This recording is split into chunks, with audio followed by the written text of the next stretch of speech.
Our today's topic is safety devices, restraint and the splint. Restraint are the devices which are used to immobilize any body part to restrict its activity. कि कोई body part को की अगर movement ना करवानी हो तो उसके लिए restrain किया जाता है. चिल्ड्रन मेनली ज़्यादातर केसेस में चिल्ड्रन या साइकेट्रिक पेशेंट में रिस्ट्रेन किया जाता है. चिल्ड्रन में need to be restrain for some diagnostic procedure, therapeutic procedure या during the physical examination, because जो बच्चे होते हैं वो बहुत ज़्यादा मूवमेंट करते हैं. So to prevent them from injury, कि उनको इंजरी ना हो उसके लिए उनके बॉडी पार्ट की मूवमेंट को रिस्ट्रिक्ट किया जाता है. And an appropriate, safe and comfortable restraint should be selected. जब हमने restraint choose करना है तो that should be comfortable होना चाहिए बच्चे के लिए और safe होना चाहिए. So restraint can be applied manually. After that definition, restraint क्या है? Restraint is defined as the intentional restriction of person voluntary movement और बिहेवियर. जब हम इंटेंशनली किसी पेशेंट या पर्सन के मूवमेंट को रिस्ट्रिक्ट करते हैं, रोकते हैं, that is called as restrain. जैसे कि यहाँ दिखाया गया, अगर हैंड की या बॉडी की मूवमेंट को रिस्ट्रिक्ट करना है तो यहाँ पे रिस्ट्रेन किया गया है आर्म को with the help of belt. Restrain different type के होते हैं. They may be physical, chemical, environmental, and these are use to control the behaviour और physical activity of the portion और बॉडी. ठीक है, तो रिस्ट्रेन को नॉर्मली किस लिए यूज किया जाता है कि पर्सन अपनी बॉडी की मूवमेंट ना करे. जैसे कि बॉडी की मूवमेंट को प्रिवेंट करने के लिए लेग को रिस्ट्रेन किया गया है, आर्म्स को रिस्ट्रेन किया गया है. पर्पस, रिस्ट्रेन क्यों करते हैं? जैसे कि physical examination, for the safety of the child, ताकि बच्चा नीचे ना गिरे, उसके लिए भी बच्चे को क्या है, रिस्ट्रेन किया जाता है, बेड से नीचे ना गिरे. To protect the child from injury, है ना, ताकि बच्चे को कोई इंजरी ना हो. To prevent the child from injury. कई बार क्या होता है, बच्चा बेड से नीचे गिर सकता है, तो उस कंडीशन में रिस्ट्रेन किया जाता है. After that to complete the diagnostic और थेरेपेटिक प्रोसीजर, क्योंकि डायग्नोसिस अगर करना है, थेरेपी कोई इंजेक्शन लगाना है, मेडिकेशन देनी है, उस टाइम पे भी जो छोटे बच्चे हैं मूवमेंट करते हैं तो उसके लिए उनके बॉडी पार्ट की मूवमेंट को रिस्ट्रिक्ट किया जाता है. To maintain the child in prescribed position and to reduce the discomfort of child during some test procedure like specimen collection. जैसे कि ब्लड सैंपल अगर लेना है तो उस कंडीशन में भी रिस्ट्रिक्शन किया जाता है. आफ्टर दैट इंडिकेशन, कि कौन से पर्सन को रिस्ट्रेन करना है. ठीक है, तो इसमें जैसे कि displaying behaviour that are putting themselves at the risk of harm.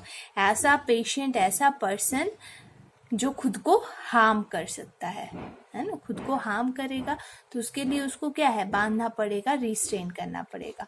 ये displaying behaviour that is putting other at the risk of harm, या वो पर्सन ऐसा बिहेवियर शो कर रहा है जिससे किसी दूसरे पर्सन को रिस्क हो सकता है. एक तो है कि खुद को पर्सन को अगर रिस्क हो सकता है, कि ऐसा लगे कि पर्सन खुद को हार्म कर सकता है तब उसको रिस्ट्रेन करना है. अगर ऐसा लगे कि वो किसी दूसरे पर्सन को हार्म कर रहा है तो तब रिस्ट्रेन करना है. और requiring treatment bye a legal order, अगर पर्सन ट्रीटमेंट पे है, जैसे कि under a mental health act 2007, ये साइकाइट्रिक कोई पेशेंट है उसको रिस्ट्रेन कर सकते हैं ट्रीटमेंट के टाइम पे. Requiring urgent life saving treatment, अगर किसी पर्सन को लाइफ सेविंग ट्रीटमेंट देनी है, ठीक है, मतलब पर्सन क्या है, पर्सन की कंडीशन बहुत ज़्यादा क्रिटिकल है और पर्सन डिनाई कर रहा है, तो उस कंडीशन में मतलब उसको रिस्ट्रेन कर सकते हैं. Needing to be maintained in secure setting, अगर पर्सन को कंफर्टेबल सेटिंग में रखना है, कि पर्सन कंफर्टेबल है, ठीक है, तो उस कंडीशन में भी रिस्ट्रेन कर सकते हैं. कि आपको लगता है कि पर्सन को ज़रूरत है सिक्योर सेटिंग की, कि उसको रिस्ट्रेन करने की ज़रूरत है. After that general principle for use of restrain, क्या प्रिंसिपल्स का ध्यान रखना है जब किसी पर्सन को रिस्ट्रेन करना है.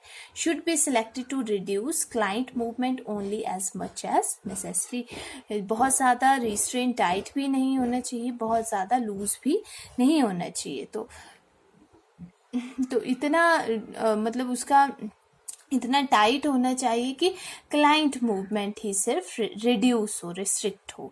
Nurse should carefully explain type of restrain and the reason for its use, है ना. There are different type of restrain, तो कौन सा रिस्ट्रेन हमने कौन से पेशेंट पे यूज करना है और उसका क्या रीजन है वो भी पता होना चाहिए. And should not interfere with the treatment, जो जनरल ट्रीटमेंट है उसके साथ रिस्ट्रेन इंटरफेयर ना करें, है ना, कि पर्सन को रिस्ट्रेन की वजह से अच्छी ट्रीटमेंट नहीं मिल रही है, ऐसा भी नहीं होना चाहिए. और जो भी बोनी प्रोमिनेंसीज हैं, है ना, बोनी जो प्रोमिनेंसीज है जैसे एल्बोज हैं, नीज है, बोनी प्रोमिनेंसीज पे पैड का यूज करना है ताकि उनके ऊपर प्रेशर ना पड़े, फ्रिक्शन ना हो. And always select the safe and appropriate restrain, हमेशा ऐसे रिस्ट्रेन का यूज करना है जो पेशेंट के लिए सेफ हो. रिस्ट्रेन शुड एज के अकॉर्डिंग रिस्ट्रेन का यूज करना है. Restrain should not be too tight, it should not interfere with normal circulation, बहुत ज़्यादा टाइट भी नहीं होना चाहिए कि पर्सन की जो नॉर्मल सर्कुलेशन है वो आगे ना जा पाए. अगर जैसे कि एल्बो रिस्ट्रेन किया है, ठीक है, अगर बहुत ज़्यादा टाइट होगा तो ब्लड सप्लाई आगे नहीं जा पाएगी, पर्सन की स्किन ब्लूइश डिस्कलरेशन की हो जाएगी. ठीक है, तो उस कंडीशन में रिस्ट्रेन जो है बहुत ज़्यादा टाइट नहीं होना चाहिए. और अगर किसी बच्चे के ऊपर रिस्ट्रेन करना है तो पहले उसको एक डॉल के ऊपर, चाइल्ड डॉल के ऊपर वो डेमोस्ट्रेट करके दिखाना है ताकि जो बच्चा है उसकी एंजाइटी कम हो पाए. And always maintain comfort to the child and maintain body alignment, और बॉडी अलाइनमेंट अच्छे से मेंटेन करना है, उसके बाद ही पर्सन को रिस्ट्रेन करना है. Should be changed when they become soiled और डैम्प, जब रिस्ट्रेन गंदा हो जाए, सॉइल खराब हो जाए तो उसको चेंज कर देना है. Do not give too much tight not, है ना, बहुत ज़्यादा टाइट भी रिस्ट्रेन नहीं होना चाहिए. And should be secured away from the client reach, है ना, पेशेंट की रीच से भी दूर होना चाहिए कि ऐसा नहीं है कि आपने रिस्ट्रेन किया और पर्सन उस रिस्ट्रेन को खुद ही खोल दे. तो it should be away from the client reach.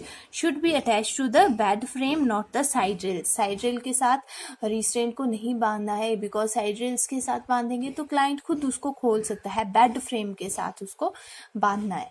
Change the side of the child to prevent bed sore, अगर छोटा बच्चा है तो उसकी 2-2 घंटे के बाद उसकी पोजीशन चेंज करनी है ताकि उसको प्रेशर अल्सर ना हो. Observe the restrain every 20 to 30 minute to prevent any complication, और जहाँ जिस बॉडी पार्ट में रिस्ट्रेन किया है उसको ऑब्जर्व करना है कि वहाँ पे कोई ब्लूइश डिस्कलरेशन तो नहीं है, उस कलर को असेस करना है. After that should be removed a minimum of every 2 hours, हर एक 2 घंटे के बाद रिस्ट्रेन को रिमूव कर देना है, खोल देना है. Do the recording and reporting properly. After that the types of restrain. Physical restrain, physical restrain क्या होगी, जब हम किसी चीज़ के साथ क्लाइंट के बॉडी पार्ट को टाई करेंगे, उसकी मूवमेंट को रिस्ट्रिक्ट करेंगे. तो physical restrain is anything, anything, anything मतलब ये कोई बैंडेज भी हो सकती है, ठीक है, कोई गॉज भी हो सकता है, ये कोई जैसे दुपट्टा होता है, ब्लैंकेट है, ठीक है, मिटेन है, तो कुछ भी हो सकता है इनमें से. तो physical restrain is anything near और on the body which limit the client movement. तो this may be attach to the person body, इसको हम पर्सन की बॉडी के साथ अटैच करेंगे ताकि फिजिकल मूवमेंट ना हो. For example table fix to the chair और a bed rail that can not be open by the client. Example दिया गया जैसे यहाँ पे बेल्ट है, this is a type of restrain, jacket है, this is a type of restrain. तो ये फिजिकल रिस्ट्रेन में आते हैं. After that environmental restrain. Environmental restrain क्या है कि पर्सन को ऐसी एनवायरमेंट में रखा जाए ताकि उसकी जो मोबिल मूवमेंट है वो रिस्ट्रिक्ट हो जाए. एनवायरमेंटल रिस्ट्रेन दैट चेंज और modify a person surrounding to restrict और कंट्रोल अ क्लाइंट मोबिलिटी. ठीक है, जो पेशेंट की सराउंडिंग है उसको मॉडिफाई करना है, जैसे कि सिक्योर यूनिट और अ गार्डन, ये हॉस्पिटल में है तो उसको अलग यूनिट में रखा जाए, अलग गार्डन में रखा जाए, सिक्लूजन में रखा जाए। सिक्लूजन भी एक टाइप के रूम्स होते हैं जो हजार्ड फ्री होते हैं, उसमें ऐसी कुछ चीज़ें नहीं होगी जिससे पेशेंट खुद को हार्म कर सके। एंड नॉर्मली ये साइकेट्रिक पेशेंट के लिए बनाए जाते हैं। आफ्टर दैट केमिकल रिस्ट्रेन, जब पर्सन को साइको एक्टिव मेडिकेशन की हेल्प से रिस्ट्रेन करेंगे, कि जो पर्सन है उसको कोई इंजेक्शन दिया, medication the which inhibit the person movement और बिहेवियर। तो मेनली 3 टाइप के रिस्ट्रेन थे, फिजिकल, एनवायरमेंटल और केमिकल रिस्ट्रेन। फिजिकल में फिजिकली रिस्ट्रेन करेंगे, और एनवायरमेंटल में पर्सन को ऐसे रूम में, ऐसे यूनिट में रखा जाता है जो हार्म फ्री हो, और केमिकल रिस्ट्रेन में पर्सन को ड्रग्स या मेडिकेशन की हेल्प से रिस्ट्रेन किया जाता है। After that, types of physical restraint, these are of different type: mummy restraint, elbow and knee restraint, extremity restraint, abdominal restraint, jacket restraint, mitten or finger restraint, cribnet restraint, safety belt, side rails and splint. First one is mummy restrain. तो ये हम छोटे बच्चों में करते हैं, mainly infant होता है जो 1 साल से छोटा बच्चा है ना। तो it is short term type of restrain used on infant and small children during the examination and treatment of head, neck and the face, है ना। अगर पर्सन के जो छोटा बच्चा है उसकी हेड या नेक या फेस में कोई इंजरी होगी या बर्न हो गया, ट्रीटमेंट चली है, तो उस कंडीशन में बच्चे को मम्मी रिस्ट्रेन किया जाता है। तो it is use to immobilise the arms, जो बाजू हैं उनको रिस्ट्रेन किया जाएगा और लेग्स को रिस्ट्रेन किया जाएगा। किस कंडीशन में करेंगे? For example like scalp when puncture, year examination and eye irrigation और गैस्ट्रिक लवाज। गैस्ट्रिक लवाज में जो गैस्ट्रिक कंटेंट होते हैं उनको रिमूव किया जाता है, एंड आई इरिगेशन, इस कंडीशन में मम्मी रिस्ट्रेन किया जाता है। As shown in this figure, this is mummy restrain, and in this the infant is placed on a blanket with the neck at the edge. जैसे ये blanket है तो neck at the edge of the blanket fold and keep one hand of the baby near the body, है ना। जैसे यहाँ पे दिखाया गया है, एक जो हाथ है वो बॉडी के नजदीक है और एक हाथ बॉडी से दूर है। And wrap the baby body by holding the corner of the sheet. तो एक जो कॉर्नर है शीट का उसको उसके थ्रू रैप करेंगे एंड टक it under the body of the opposite side, और अपोजिट साइड में इसको टक कर देंगे। फिर जो ये सेकेंड हैंड है उसको भी बॉडी अलाइनमेंट में ऐसे सीधा रख देंगे और इस वाले कॉर्नर को दूसरी साइड में टक कर देंगे, एज शोन इन दिस, ठीक है। Arm is placed in the alignment of the body and tuck the corner of the edge of the blanket, and then these restrain and after that the lower corner is also tucked on the above side, and this restrain restrict the movement of the hands and the feet. After that, after elbow or knee restraint, there is extremity restraint, elbow or knee restraint.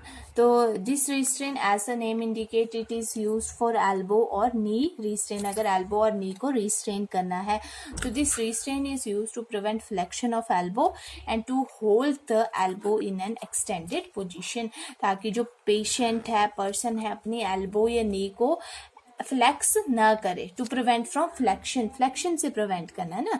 Flexion में क्या है, बच्चा अपने जो elbow है या नी है उसको मोड़ देगा, ठीक है। तो उस चीज को प्रिवेंट करने के लिए इस रिस्ट्रेन का यूज किया जाता है, ताकि जो पर्सन की एल्बो या नी है वो एक्सटेंडेड रहे, so that the infant can not reach the head and the face. Knee joint also can be restrain like this, so to control the flexion of the knee, है ना। दोनों को इसमें रिस्ट्रेन करेंगे, एल्बो को भी restrain कर सकते हैं और नी को भी रिस्ट्रेन कर सकते हैं। तो प्लास्टिक एल्बो रिस्ट्रेन, इसमें किस किस चीज़ के थ्रू रिस्ट्रेन कर सकते हैं? Plastic elbow, elbow cuff, well padded wooden splint can also be used, है ना, क्योंकि ये क्या है, बोनी प्रोमिनेंस है तो इसमें इंजरी होने के चांसेस हैं, तो पैड का यूज भी इसमें कर सकते हैं। तो this elbow restrain is used in case of face और हेड इंजरी में इसको यूज करते हैं। As shown in this figure, this is the elbow और नी रिस्ट्रेन, ठीक है। तो it is use to restrain the elbow और knee to prevent it from flexion की जो बॉडी पार्ट है that become extended. After that next is extremity restrain. Extremity restrain में it is use to immobilise one और मोर extremity. जब जैसे दोनों बाजू या एक बाजू को रिस्ट्रेन करना है तो एक्सट्रीमिटी रिस्ट्रेन का यूज कर सकते हैं। It is also called as clove hitch restrain, as shown in this. Clove hitch restrain भी इसको बोलते हैं। This is a one type of extremity restrain is clove hitch restrain which is done with the gauze bandage strip. तो इसको जैसे bandage है उसकी help से इसको रिस्ट्रेन किया जाता है, मेकिंग फिगर ऑफ 8। तो इसमें जैसे फिगर ऑफ 8 होता है शोन इन दिस, उस टाइप से इसको रिस्ट्रेन किया जाता है। तो end of the gauze is tied to the frame of the क्रिप।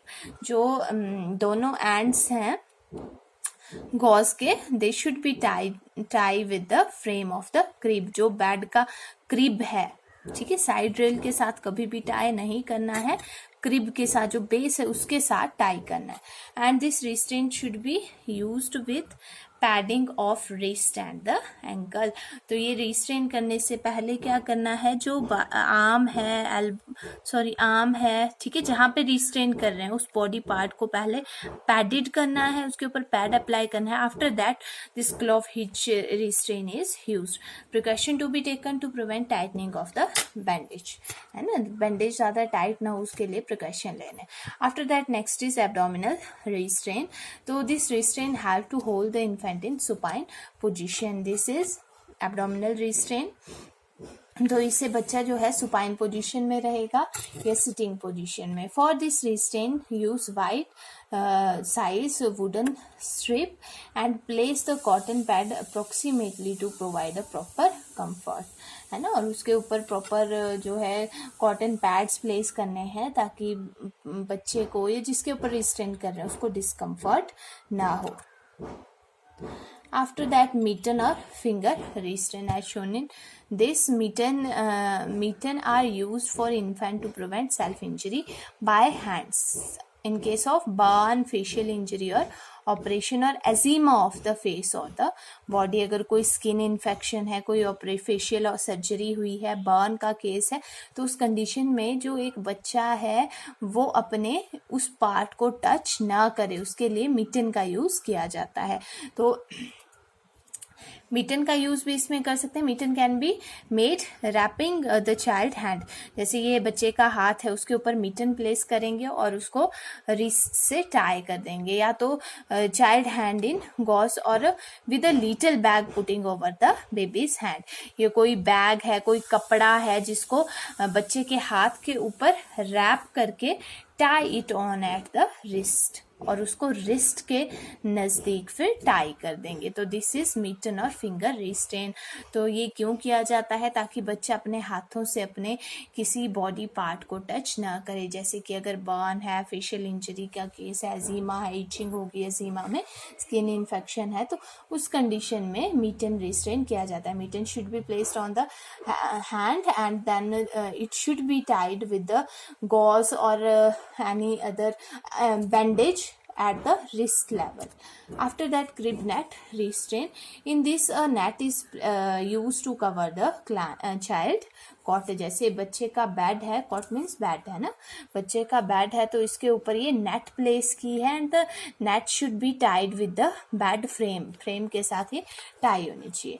तो this net restrain is use to prevent children climbing over the side rails of the cot, ताकि बच्चा साइड रेल से ऊपर को न जाए, तो उसके लिए ये रिस्ट्रेन किया जाता है। Inside the crib net the child is totally free to move. जो ये क्रिब नेट है, जो ये नेट है, इसके अंदर बच्चा फ्रीली मूव कर सकता है, बट इससे बाहर वो नहीं निकल सकता।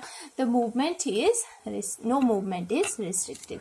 After that, next is jacket restraint as shown in this figure. These are jacket restraint. In this method, a jacket made up of soft cloth और leather is used, and यह soft cloth से बनी हो, leather से बनी हो तो वो use किया जाता है। This jacket has laces at the back. ये इसमें back side पे laces लगे हुए हैं and two long strips होती हैं इसमें, and the laces are ties at the back. तो ये जो बैक में लेसेस हैं इनको बैक में टाई किया जाता है, और जो दो लॉन्ग स्ट्रिप्स थी दे should be tied with the mattress. जो बेड है उसके साथ उसको टाई किया जाता है। ठीक है, मतलब ये बैक साइड पे है, इनको तो ऐसे डायरेक्टली टाई कर देंगे बैक साइड में, और जो लॉन्ग स्ट्रिप है जो ऊपर से प्लेस करेंगे, ठीक है, तो वो बेड के साथ टाई कर देंगे। चाइल्ड कैन सिट और sleep in supine position while wearing jacket. जब बच्चे ने जैकेट पहना है तो उसको सुपाइन या सिटिंग पोजीशन ही लेनी पड़ेगी। And it can also use on the chair. The restrain is use to avoid the child from climbing over the side rails. तो ये भी क्यों किया जाता है, ताकि बच्चा साइड रेल से क्लाइंब ना करे, ये चेयर से क्लाइंब ना करे।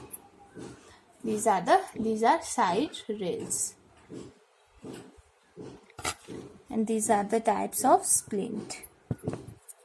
After that, potential risk and side effect of restraint use है ना। restraint use के क्या side effect हैं? Psychologically person को क्या feel होगा? Agitation, increased agitation और hostility, person का जो behavior है वो और ज़्यादा violent हो जाएगा। Feeling of humiliation, the person may feel ashamed, ठीक है, उसको शर्म आएगी। Loss of dignity, loss of respect उसको फील होगी। इंक्रीज्ड कंफ्यूजन, वो ज़्यादा कंफ्यूज हो जाएगा और उसको फियर लगेगा। आफ्टर दैट फिजिकली क्या सिम्टम आएंगे? प्रेशर अल्सर हो सकते हैं। अगर पर्सन जैसे अनकॉन्शियस है या रिस्ट्रेंड है ना, तो वो अपनी पोजीशन चेंज नहीं कर पाएगा, तो विच में lead to pressure ulcer, skin trauma हो सकता है। इसलिए बोला है कि 2-2 घंटे के बाद पेशेंट की पोजीशन को चेंज करना है। Decrease muscle mass, tone, strength, endurance. Endurance में क्या होता है, जो पर्सन की एबिलिटी है कि वो पेनफुली डिफ़िकल्ट चीज़ को ज़्यादा टाइम तक करे, वो चीज़ भी क्या हो जाएगी, कम हो जाएगी। कॉन्ट्रैक्चर हो सकते हैं, loss of balance, dislocation, fracture हो सकता है। रिड्यूस हार्ट और लंग कैपेसिटी, है ना, हर टाइम पर्सन क्या है, लेटा रहेगा तो लंग कैपेसिटी, हार्ट कैपेसिटी कम होगी। फिजिकल डिस्कम्फर्ट हो सकती है। Increased pain, increased constipation, increased risk of fecal impaction। Constipation मतलब कब्ज रहेगी पर्सन को, क्योंकि उसकी पेरिस्टाल्टिक मूवमेंट कम हो जाएगी। फिकल इम्पैक्शन में क्या हो जाता है, जो स्टूल है they become hard and dry, so they are difficult to pass, है ना, which may lead to constipation। increase in continence and urinary stasis, person urine pass नहीं करेगा, stasis हो जाएगा, UTI हो सकता है। obstructed और restricted सर्कुलेशन, अगर जो रिस्ट्रेन है बहुत ज़्यादा टाइट है तो सर्कुलेशन रिस्ट्रिक्ट हो सकती है। Reduced appetite, dehydration, impaired circulation. After that restrain guideline, है ना, कि जब रिस्ट्रेन करेंगे क्या क्या बातों का ध्यान रखना है। डॉक्टर्स ऑर्डर चेक करने हैं। Informed consent should be taken. Follow proper technique, proper restrain का यूज़ करना है। And least restrictive pad bony. Then nurses role, तो जब भी रिस्ट्रेन पेशेंट को करेंगे तो हर 15 मिनट के बाद साइन ऑफ इंजरी के लिए ऑब्जर्व करना है, सर्कुलेशन के लिए चेक करना है, रेंज ऑफ मोशन के लिए, and comfort, person is comfortable और not, and readiness for discontinuation of restrain. और अगर पर्सन क्या है, कंफर्टेबल है, कोऑपरेट कर रहा है, तो पर्सन का रिस्ट्रेन उस कंडीशन में खोल सकते हैं। Then documentation in every 2 hour, है ना, हर एक 2 घंटे के बाद क्या डॉक्यूमेंटेशन करनी है। रिलीज करना है पेशेंट, टर्न एंड पोजीशन, है ना। रिस्ट्रेन को रिलीज कर देना है, ठीक है, खोल देना है थोड़ी देर के लिए, पेशेंट की पोजीशन चेंज करनी है, टर्न करना है ताकि पेशेंट को प्रेशर अल्सर ना हो। Institute trial of restrain release, अगर आपको लगता है कि पर्सन का रिस्ट्रेन रिलीज करके पर्सन कोऑपरेट करेगा तो वो आपने देख लेना है, अगर कोऑपरेट करता है तो उसका रिस्ट्रेन को रिलीज कर देना। हाइड्रेशन, प्रॉपर हाइड्रेशन चेक करेंगे, न्यूट्रिशनल नीड चेक करेंगे, एंड एलिमिनेशन नीड, अगर पर्सन जैसे एलिमिनेट करना चाहता है, स्टूल यूरिन पास करना चाहता है तो उसके लिए उसको भेज सकते हैं। कंफर्ट एंड रीपोजिशनिंग नीड, है ना, अगर प्रॉपर पोजीशन प्रोवाइड करनी है तो this should be checked, documented every 2 hourly. After that responsibilities of a nurse, क्या रिस्पॉन्सिबिलिटी है? Assess the client behavior and need for restraint and apply as a last resort. Restraint को first option नहीं रखना है, अगर person का behaviour aggressive है, कोई कॉपरेशन नहीं कर रहा है तभी रिस्ट्रेंट करना है, लास्ट ऑप्शन उसको रखना है। Get written order and obtain consent as per the hospital policy, जो भी रिटन कंसेंट है वो लेनी है। And must communicate with the client and family member, complies with institutional policies follow करनी है रिस्ट्रेन के लिए, एंड एक्सप्लेन करना है क्लाइंट को कि क्यों उसको रिस्ट्रेन किया जा रहा है और उसका कॉपरेशन उसके लिए बहुत ज़रूरी है। Arrange adequate assistance from competent staff before carrying out the restrain procedure, restrain procedure करने से पहले किसी की आप असिस्टेंस भी ले सकते हैं क्योंकि कई बार पेशेंट बहुत ज़्यादा अनकोऑपरेटिव होता है। And apply the least restrictive reasonable and appropriate devices, है ना, ऐसे डिवाइसेस मतलब कम ऐसे डिवाइसेस यूज़ करने हैं जो कम से कम रिस्ट्रिक्ट करें, है ना, रीजनेबल हो, पेशेंट के लिए कंफर्टेबल हो। And arrange the client under restrain in a place for easy close and regular observation, और जो क्लाइंट रिस्ट्रेन किया हुआ है उसको ऐसी जगह पे रखना है जहां से आप उसको अच्छे से ऑब्जर्वेशन कर पाएं, इजीली ऑब्जर्व कर पाएं।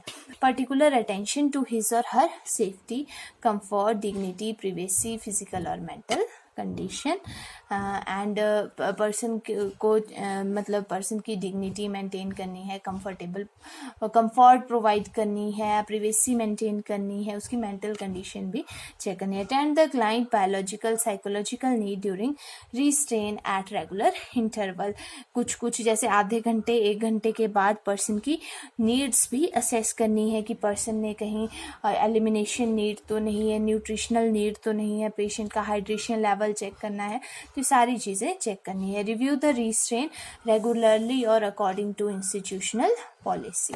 This is all about the topic.